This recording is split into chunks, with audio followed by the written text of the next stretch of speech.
आज या निमित्ताने या सभागृहाला आश्वस्त करू इच्छितो, कोणतीही शंका मनात ठेवू नका. जी जी आश्वासनं आम्ही दिलेली आहेत, ज्या ज्या योजना आम्ही सुरू केलेल्या आहेत, एकही योजना आम्ही बंद होऊ देणार नाही. ज्या लाडक्या बहिणींनी महायुतीवर प्रेम दाखवलं,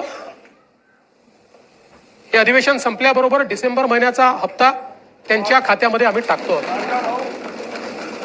आणि काहीच बदल नाहीये.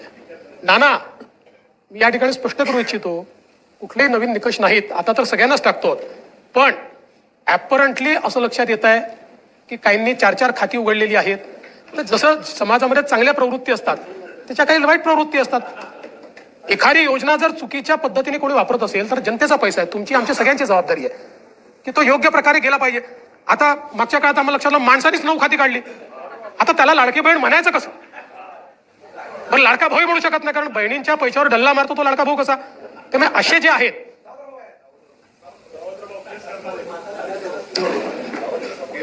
त्यामुळे शेतकऱ्यांच्या संदर्भात आम्ही दिलेली आश्वासनं असतील, युवांच्या संदर्भात दिलेली आश्वासनं असतील, ज्येष्ठांच्या संदर्भात दिलेली आश्वासनं असतील, समाजातल्या वंचितांच्या संदर्भात दिलेली आश्वासनं असतील, ही सर्व आश्वासनं या ठिकाणी आम्ही पूर्ण करणारच आहोत.